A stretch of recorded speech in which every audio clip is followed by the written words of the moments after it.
नमस्कार साथियों, पिछले 11 साल से केंद्र में भाजपा के नेतृत्व में एनडीए की सरकार है। जनता से ढेरों वायदे किए गए थे। आप सब जानते हैं कि हर साल 2 करोड़ रोजगार देने का वायदा किया था। 11 साल के इस अरसे में 22 करोड़ लोगों को रोजगार देना चाहिए था, लेकिन नहीं दिया। इन्होंने ये भी कहा था कि काला धन लेकर के आएंगे और सबके खाते में 15-15 लाख रुपए देंगे, लेकिन लोगों को नहीं दी। इन्होंने सबका साथ, सबका विकास की भी बात की थी, लेकिन सबको साथ लेकर के नहीं चले। आज जो वंचित तबके हैं, अल्पसंख्यक समुदाय के लोग हैं, महिलाएं हैं, उनको फांसी पे छोड़ दिया। और भी बहुत सारे इन्होंने वायदे किए, लेकिन पूरे नहीं किए गए। साथियों, 2024 के अंदर जब लोकसभा के चुनाव हुए थे, इन्होंने 400 पार का नारा दिया, लेकिन लोगों ने 400 पार तो दूर, इनको बहुमत भी नहीं दिया। आज ये सरकार बैसाखियों के सहारे चल रही है, लेकिन भाजपा सरकार कोई सबक नहीं लेना चाहती।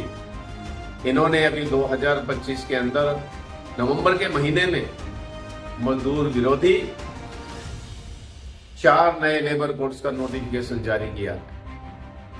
ये लागू होने से मजदूरों की जिंदगी जो है बदतर हो जाएगी और गुलामी का जीवन जीने के लिए मजबूर हो गए। ये मजदूरों के खिलाफ है।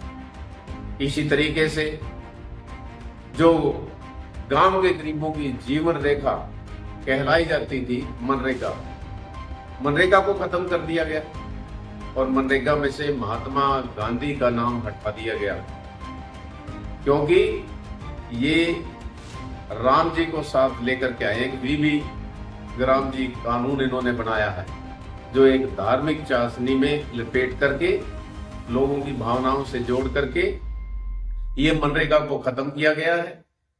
मनरेगा जो मांग आधारित था, बीबी राम जी मांग आधारित काम नहीं है, और इसमें राज्यों में भी ज्यादा भार डाला गया है। ये योजना नहीं टिक पाएगी और ग्रामीण गरीबों को इससे जो है बड़ा नुकसान होगा।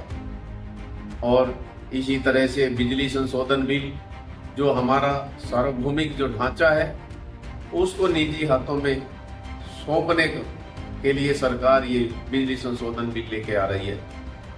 इससे बिजली महंगी होगी और कारपोरेट जो है और फले फूलेगा। इसी तरीके से बिल संशोधन बिल भी ये लेकर के आए हैं।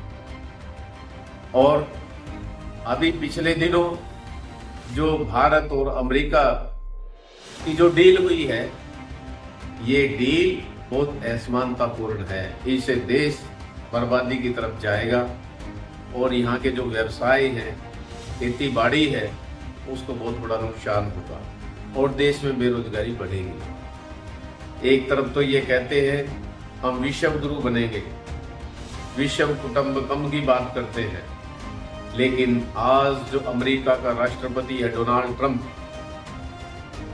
जो अलग अलग देशों को धमकी दे रहा है टैरिफ बढ़ाने की, कई जगह बढ़ाए भी हैं, लेकिन उसका विरोध हमारी जो देश की जो सरकार है, जिसका नेतृत्व श्री नरेंद्र मोदी जी कर रहे हैं, वो नहीं बोलते।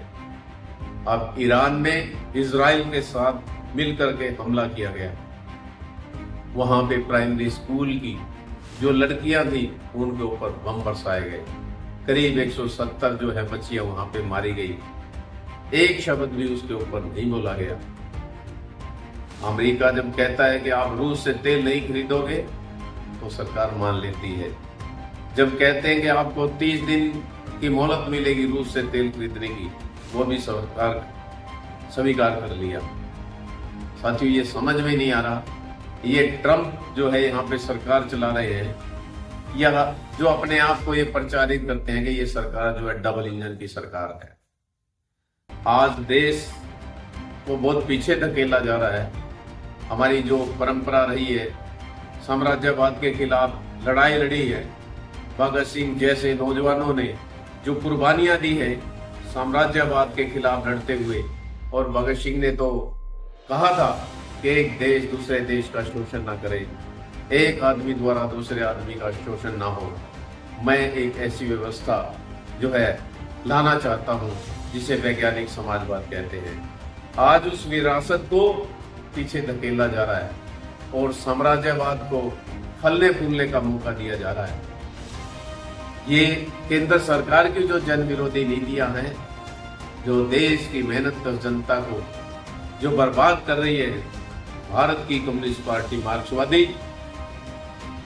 इन नीतियों के खिलाफ देश के अंदर 24 मार्च को एक राष्ट्रीय स्तर की रैली रामलीला मैदान में कर रही है और उसकी तैयारियों के लिए अलग अलग राज्यों के अंदर जन आक्रोश जत्थे चलाए जा रहे हैं। हरियाणा में ये जन आक्रोश जत्थे 9 मार्च से शुरू होंगे और 20 मार्च को खत्म होंगे। अलग अलग जिलों के अलग अलग गांव में जाएंगे और वहां पे जनसभाओं का आयोजन करेंगे। सभी भाइयों बहनों से, देश के तमाम मेहनतकशों से, छात्रों से, युवाओं से, महिलाओं से, प्रगतिशील जनवादी संगठनों से अपील है, इन जन विरोधी नीतियों को बदलने के लिए और इनकी जगह पे जन वैकल्पिक नीतियों को लाने के लिए आप इस रैली को और जन आक्रोश जत्थों को सफल बनाएंगे। ये आपसे अपील है। धन्यवाद, शुक्रिया।